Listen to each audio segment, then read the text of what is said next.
Sa ngalan ng Ama at ng Anak at ng Espiritu Santo. Amen. Sumainyo ang Panginoon. At sumayo rin. Mga minamahal kong mga kapatid, ipinagdiriwang natin ngayon ang linggo ng mga katutubong Pilipino at araw ng labis na karukaan. Sa Ebanghelyo, hindi hinahatulan ng Panginoon ang mayayaman, ngunit ipinaaalala niya sa atin ngayon na anuman ang iyong labis, ay papangangailangan naman ng iyong kapwa. Higit sa panlabas sa pagtalima sa mga batas ng relihiyon, mas mainam na ebidensya ng tunay na pagsunod sa Ama, ang pagkalinga at pakikipagkapwa-tao sa may hirap at mga nagmula sa ibang kultura. Upang tayo'y maging marapat gumanap sa banal na pagdiriwang, aminin natin at pagsisihan ang ating mga kasalanan.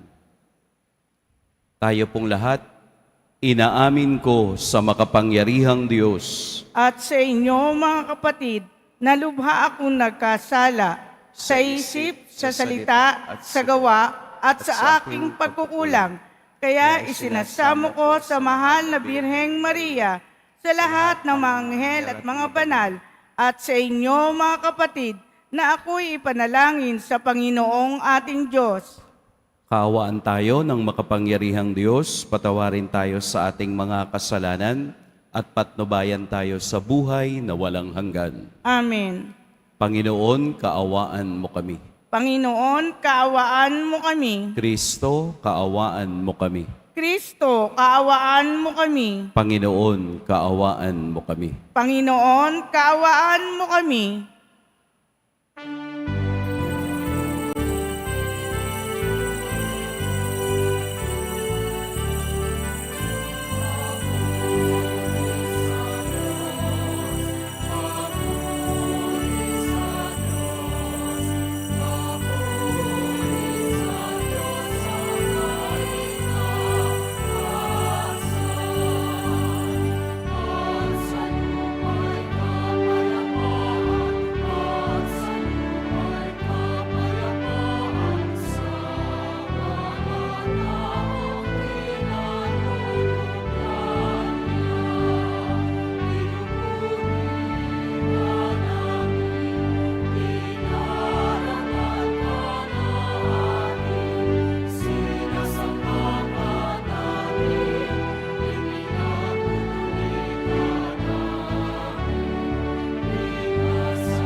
Manalangin tayo.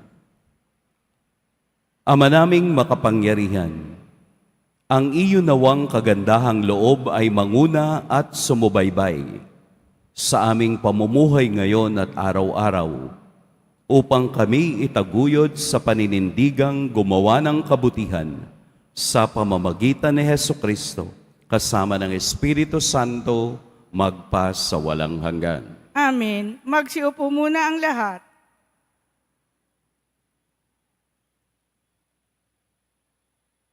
Pagbasa mula sa Aklat ng Karunungan. Sapagkat napag-unawa kong ako'y tao lamang, ako'y nananalangin at binigyan naman ako ng kaalaman. Tumawag ako sa Diyos at binigyan ako ng karunungan. Higit na mahalaga sa akin ang karunungan kaysa trono at setro, at mas matimbang kaysa alinmang kayamanan. Hindi ko may pagpapalit maging sa pinakamahal na alahas. Ang ginto ay tulad lamang sa buhangin kung ihahambing sa karunungan. Ang pilak na may nagmimistulang putik kapag inihambing sa kanya.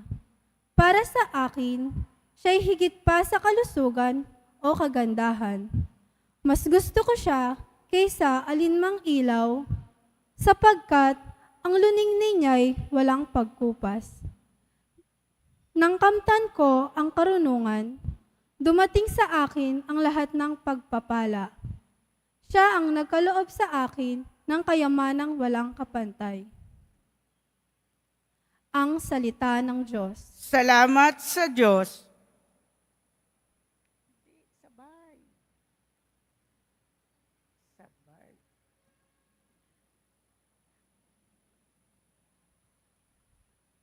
Pag-ibig mo'y ipadama, aawit kaming masaya. Pag-ibig mo'y ipadama, aawit kaming masaya. Yamang itong buhay nami, maikli lang na panahon. Itanim sa isip namin upang kami ay dumunong. Hanggang kailan pa ba poon, titiisin yaring lagay nitong iyong mga lingkod sa gitna ng kahirapan.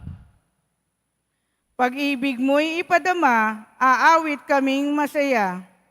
Kung umagay ipadama, yaong wagas mong pag-ibig, at sa buong buhay nami, may galak ang aming awit.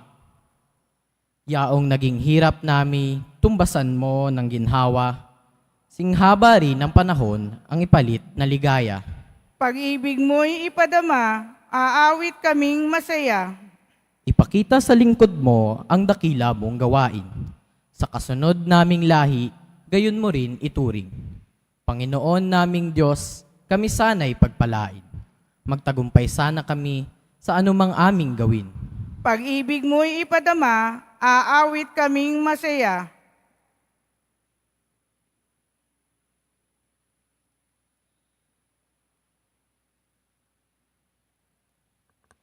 Pagbasa mula sa sulat sa mga Hebreo.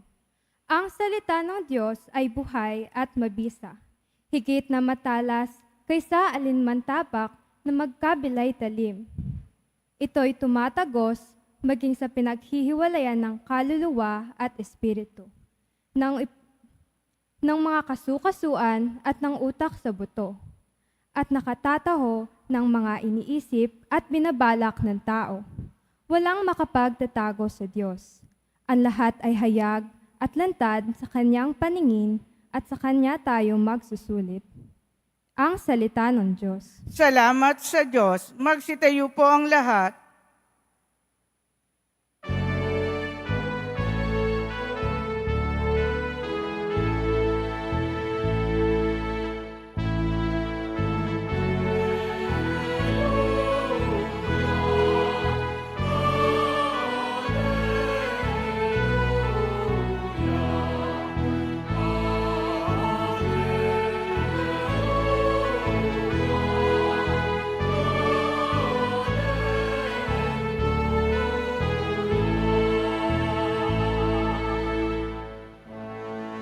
Mapalad ang mga lupa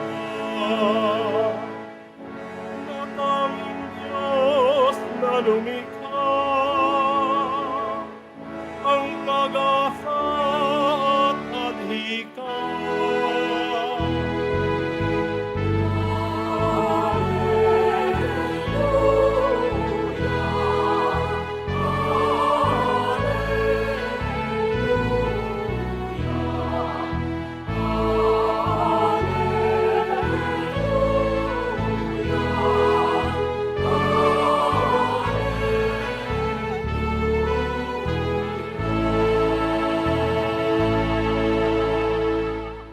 Sumainyo ang Panginoon. At sumayo rin. Ang mabuting balita ng Panginoon ayon kay San Marcos. Papuri sa iyo, Panginoon. Noong panahong iyon, habang paalis na si Jesus, ay may isang lalaking patakbong lumapit. Lumuhod sa harapan niya at nagtanong, "Mabuting guro, ano po ang dapat kong gawin upang magkamit ng buhay na walang hanggan?" Sumagot si Jesus, "Bakit mo ako tinatawag na mabuti? Walang mabuti kundi ang Diyos.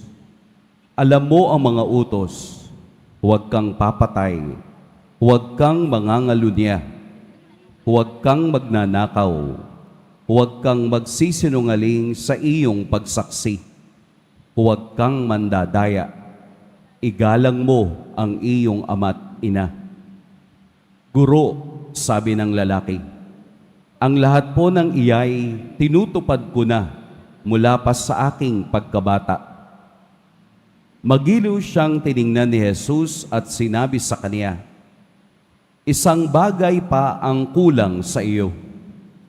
Humayo ka, ipagbili mo ang iyong ari-arian at ipamigay sa mga dukha ang pinagbilhan, at magkakaroon ka ng kayamanan sa langit.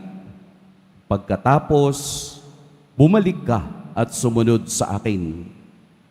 Namanglaw ang lalaki nang marinig ito at malungkot na umalis, sapagkat siya'y napakayaman.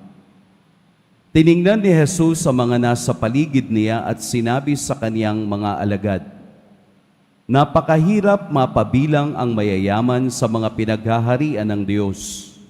Nagtaka ang mga alagad sa pananalitang ito. Muling sinabi ni Jesus, "Mga anak, talagang napakahirap mapabilang sa mga pinaghaharian ng Diyos. Madali pang makaraan ang kamelyo sa butas ng karayom kaysa pasakop sa paghahari ng Diyos ang isang mayaman." Lalong nagtaka ang mga alagad kaya't sila'y nagtanungan, kung gayoy sino ang maliligtas? Tinitigan sila ni Jesus at sinabi sa kanila, "Hindi ito magagawa ng tao, ngunit hindi ito mahirap sa Diyos. Magagawa ng Diyos ang lahat ng bagay." At nagsalita si Pedro, "Tingnan po ninyo, iniwan namin ang lahat at kami sumunod sa inyo."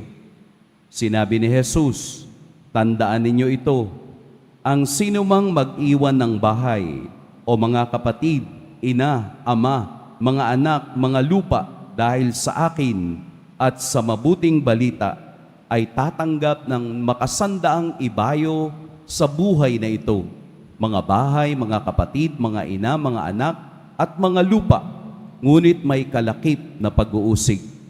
At sa kabilang buhay ay magkakaroon ng buhay na walang hanggan." Mga kapatid, ang mabuting balita ng Panginoon. Pinupuri ka namin, Panginoong Hesukristo. Magsiupo muna tayong lahat. Magandang tanghali po sa lahat. Atin pong purihin at dakilain ang ating poong Jesus Nazareno. Napakaganda po ng ating ebanghelyo ngayon.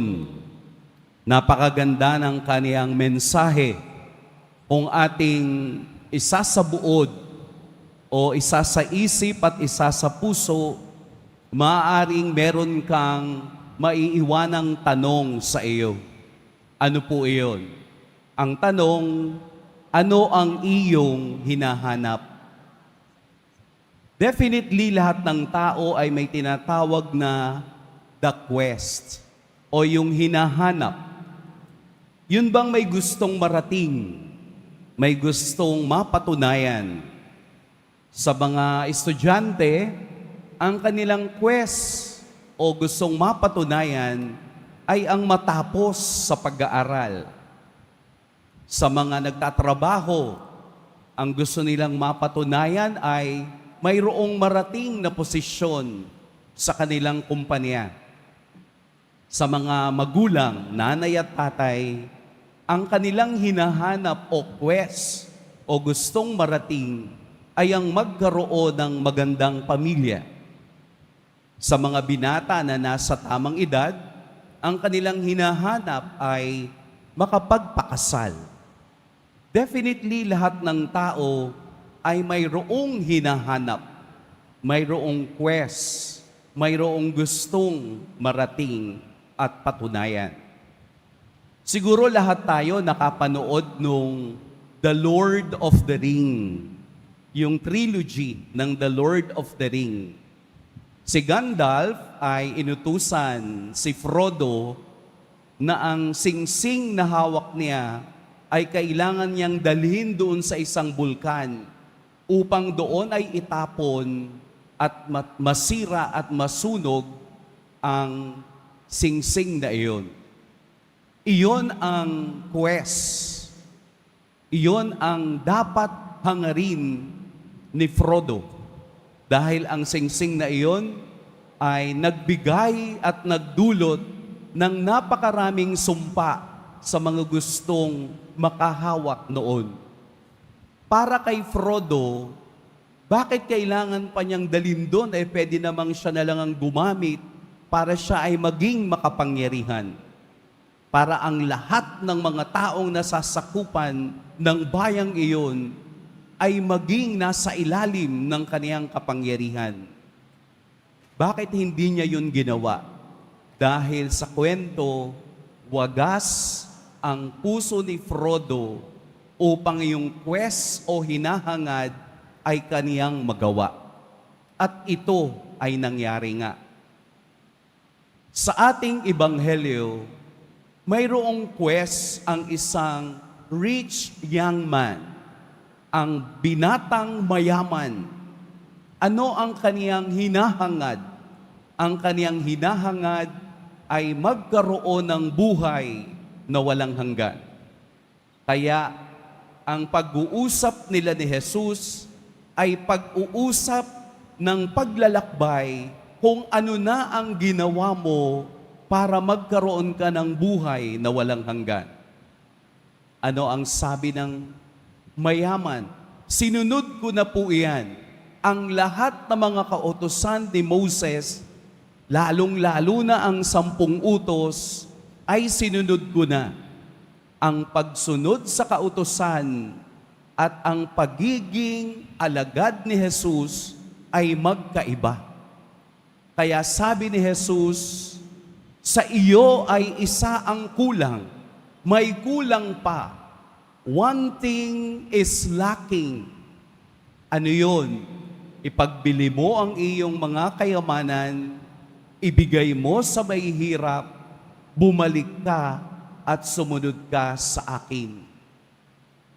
Hindi nagtagumpay ang mayamang ito sapagkat ayon dun sa ating ebanghelyo, namanglaw ang lalaki. Anong ibig sabihin ng namanglaw? Nalungkot, bumagsak ang kaniyang mukha dahil siya'y napakayaman at hindi niya ito kayang gawin.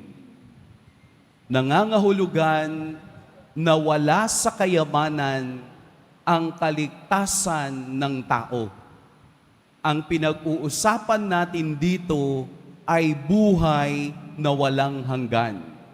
Ang lahat ng ating nararanasan, ang lahat ng kung anumang meron tayo ay hindi makapagdadala sa atin sa kaligtasan. Ang hamon ni Jesus, bumalik ka at sumunod ka sa akin. Ang tangi nating quest ngayon Ang tangi nating inaasahan, ang tangi nating hinahangad ay ang sumunod kay Kristo. Ang lahat ng bagay ay nagiging peripherals sa ating pamumuhay. Bilang anak, bilang magulang, bilang mag-aaral, kasabay ng aking paglalakbay patungo sa Diyos, patungo sa kabilang buhay, ay aking ipaglalaban kung ano ang totoo at kung ano ang makapagdadala sa kapiling si Kristo. Ang pananampalatayang may pagsunod, pakikinig at kababaang loob ang siyang tunay na magdadala sa kaligtasan ng tao. Ang kayamanan ay hindi masama, ngunit kung ito ay naglalayo sa tunay na kulay ng kaligtasan, doon tayo nagiging alipin ng mga bagay na ito. Kasama ang kasikatan, kasama ang pagiging malakas na walang kinikilalang Diyos dahil kaya nila ang kanilang sarili ngayon. Pero at the end of the day, babalik tayo sa tunay na diwa ng ating pagiging Kristiyano. Ito ay ang makasama ang Diyos at magkaroon ng buhay na walang hanggan. Magpatuloy tayo sa paghanap nito. Magpatuloy tayong masaya na naghahanap ng kaligtasan at madala tayo sa kaniyang kaharian. Amen. Pagpalain tayo ng poong may kapal. Magsitayo na po ang lahat.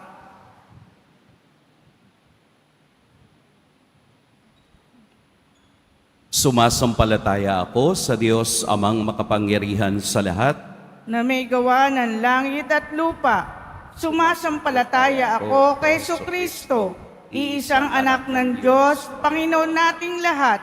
Nagkatawang tao siya, lalang ng Espiritu Santo, ipinanganak ni Santa Maria ang Birhen, pinagpakasakit ni Poncio Pilato, ipinako sa krus na matay, inilibing, nanaog sa kinaroroonan ng mga yumao, nang may 3 araw na buhay na maguli, umakyat sa langit, naluklok sa kanan ng Diyos amang makapangyarihan sa lahat.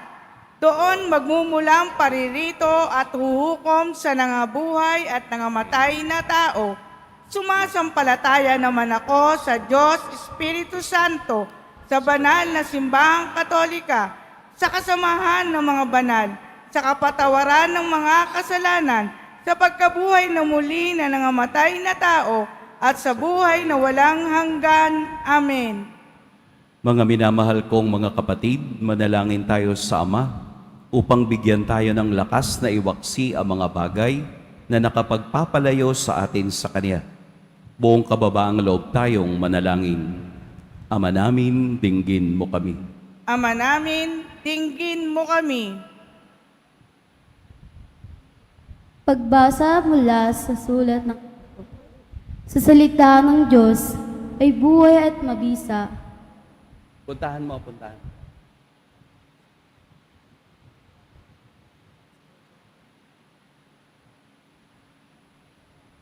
Gabayan nawa ng simbahan ang bawat mananampalataya tungo kay Jesus, ang salita ng Diyos, na siyang tunay na yaman ng bawat tao. Manalangin tayo. Ama namin, dinggin mo kami. Pansinin at tugunan nawa ng aming mga pinuno ang labis na paghihirap ng mga katutubo at ipagtanggol sila laban sa mga mapang-abuso. Manalangin tayo. Ama namin, dinggin mo kami. Igalang nawa ng lahat ang kultura ng mga katutubo at iwasan ng anumang nakakapinsala o humahamak sa kanilang mayamang kinagisnan. Manalangin tayo. Ama namin, dinggin mo kami. Makapiling nawa ng mga kapatid naming pumanaw ang tunay na kayamanang inaasam ng bawat Kristiyano. Si Jesus ng Panginoon namin at Diyos, manalangin tayo. Ama namin, dinggin mo kami. Sa ilang sandali ng katahimikan, itaas natin sa Diyos ang ating personal na kahilingan. Gayon din ang mga taong lubos na nangangailangan ng ating panalangin. Manalangin tayo. Ama namin, dinggin mo kami. Ama, dinggin mo ang aming panalangin upang makapamuhay kaming matiwasay habang matiyagang naghihintay sa aming pagsapit sa piling mo, kung saan matatagpuan ang tunay na kayamanan, kasama si Jesucristong anak mo at aming Panginoon. Amen. Magsiupo muna ang lahat.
Magsitayo na po ang lahat. Manalangin kayo mga kapatid upang ang paghahain natin ay kalugdan ng Diyos samang makapangyarihan. Tanggapin nawa ng Panginoon itong paghahain sa iyong mga kamay sa kapurihan niya at karangalan sa ating kapakinabangan at sa buong sambayan niyang banal. Ama naming lumikha, tanggapin mo ang aming mga panalangin na sumasaliw sa aming paghahain upang sa ginaganap naming pagdiriwang kami makatawid sa kaluwalhatian sa pamamagitan ni Jesucristo kasama ng Espiritu Santo magpa sa walang hanggan. Amen. Sumainyo ang Panginoon. At sumayo rin. Itaas sa Diyos ang inyong puso at diwa. Itinasa namin sa Panginoon. Pasalamatan natin ang Panginoong ating Diyos. Marapat na siya ay pasalamatan. Ama naming makapangyarihan, tunay ngang marapat na ikaw ay aming pasalamatan sa pamamagitan ni Jesucristo na aming Panginoon.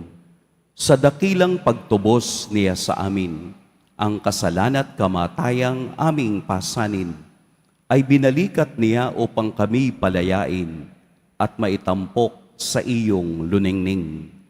Siya ang nagtanghal sa amin bilang liping hinirang, pari at haring lingkod sa iyong kamahalan. Mula sa kadiliman kami iyong tinawag upang makasapit sa iyong liwanag. Bilang iyong angkang may tungkuling maglahad ng iyong dakilang pag-ibig sa lahat.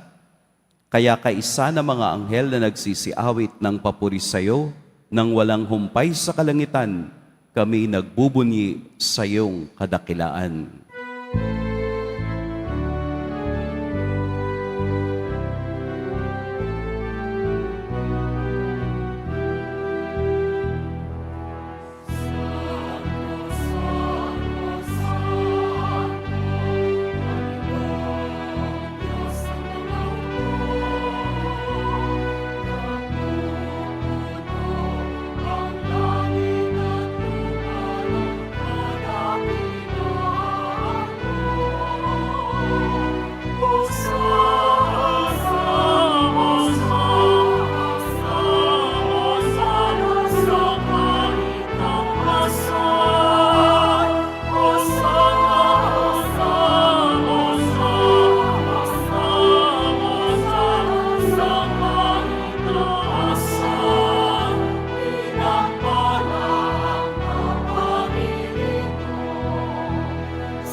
Magsiluhod po ang lahat.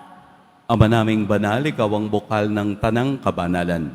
Kaya't sa pamamagitan ng iyong Espiritu, gawin mong banal ang kaloob na ito upang para sa amin maging katawan at dugo ng aming Panginoong Heso Kristo. Bago niya pinagtiis ang kusang loob na maging handog, hinawakan niya ang tinapay, pinasalamatan kaniya, pinaghati-hati niya iyon, iniabot sa kaniyang mga alagad at sinabi, tanggapin ninyong lahat ito at kanin. Ito ang aking katawan na ihahandog para sa inyo.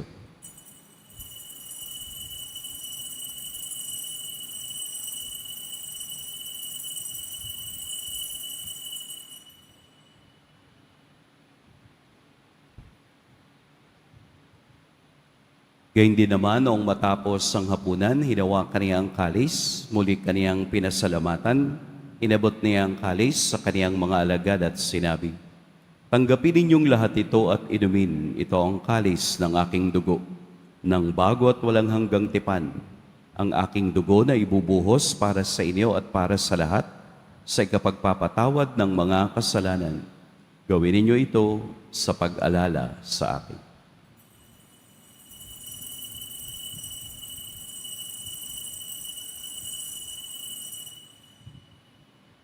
Magsitayo na po ang lahat.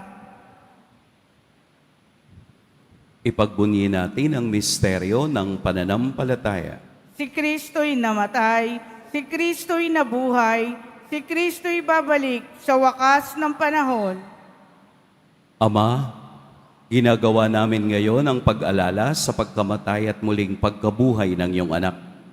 Kaya't iniaalay namin sa iyo ang tinapay na nagbibigay buhay at ang kalis na nagkakaloob ng kaligtasan. Kami nagpapasalamat dahil kami iyong minarapat na tumayo sa harap mo para maglingkod sa iyo. Isinasamo namin kaming magsasalo-salo sa katawan at dugo ni Kristo ay mabuklod sa pagkakaisa sa pamamagitan ng Espiritu Santo. Ama, lingapin mo ang iyong simbahang laganap sa buong daigdig. Puspusin mo kami sa pag-ibig kaysa ni Francisco na aming Papa at ni Jose na aming Obispo at ng Tanang Kaparian. Alalahanin mo rin ang mga kapatid naming nahimlay nang may pag-asang sila'y muling mabubuhay, gayon din ang lahat ng mga pumanaw.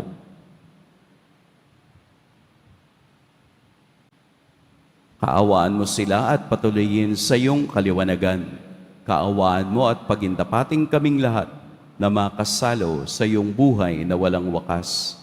Kaisa ng mahal na Birheng Maria na ina ng Diyos, ng kabiyak ng puso niyang si San Jose, kaisa ng mga apostol ni San Juan Bautista, at ng lahat ng mga banal na namuhay dito sa daigdig ng kalugod-lugod sa iyo, maipagdiwang nawa namin ang pagpupuri sa ikararangal mo sa pamamagitan ng iyong anak na aming Panginoong Heso Kristo. Sa pamamagitan ni Kristo, kasama niya at sa Kaniya, ang lahat ng parangal at papuri sa iyo, Diyos, Amang makapangyarihan, kasama ng Espiritu Santo, magpa sa walang hanggan.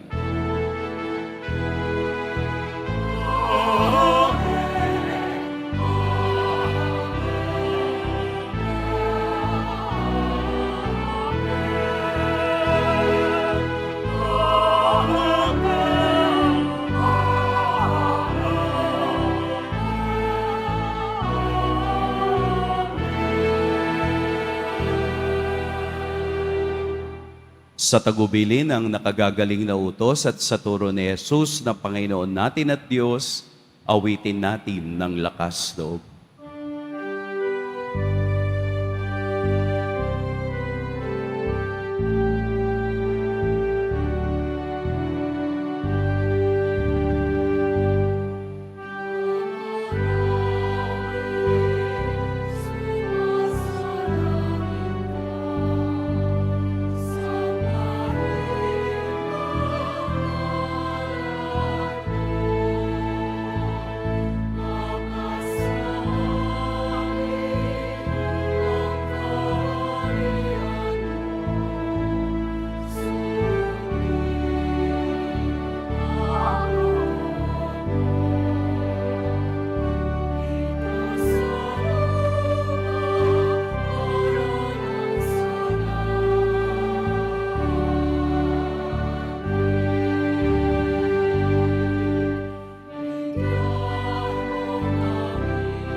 Hinihiling namin kami iadya sa lahat ng masama. Pagkalooban ng kapayapaan araw-araw, iligtas sa kasalanan at ilayo sa lahat ng kapahamakan. Samantalang aming pinananabikan ang dakilang araw ng pagpapahayag ng tagapagligtas naming si Heso Kristo. Sapagkat iyo ang kaharian at ang kapangyarihan at ang kapurihan magpakailanman. Amen. Panginoong Heso Kristo, sinabi mo sa iyong mga apostol, kapayapaan ang iniiwan ko sa inyo, ang aking kapayapaan ang ibinibigay ko sa inyo. Tunghayan mo ang aming pananampalataya at huwag ang aming pagkakasala. Pagkalooban mo kami ng kapayapaan at pagkakaisa ayon sa iyong kalooban, kasama ng Espiritu Santo, magpa sa walang hanggan. Amen. Ang kapayapaan ng Panginoon naway laging sumainiyong lahat. At sumayo rin. Magbigayan kayo ng kapayapaan sa isa't isa.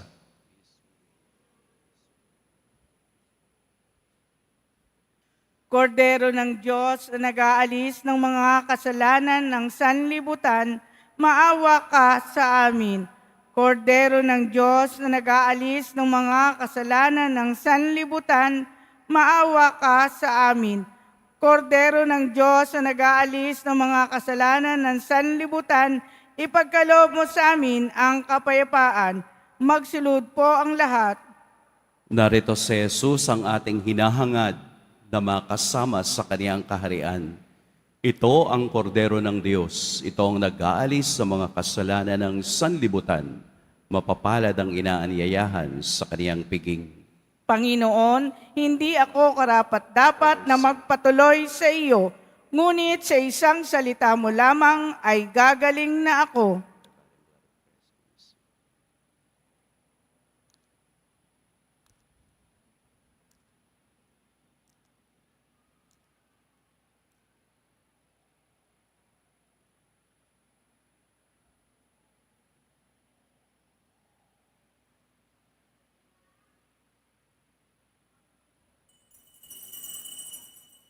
Para sa lahat ng tatanggap ng banal na komunyon, sasagot po tayo ng amen pagkasabi ng pari o ng lay minister ng katawan ni Kristo at isubo agad sa bibig bago umulis sa harapan ng pari o lay minister. Sumunod po tayo.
Na po ang lahat.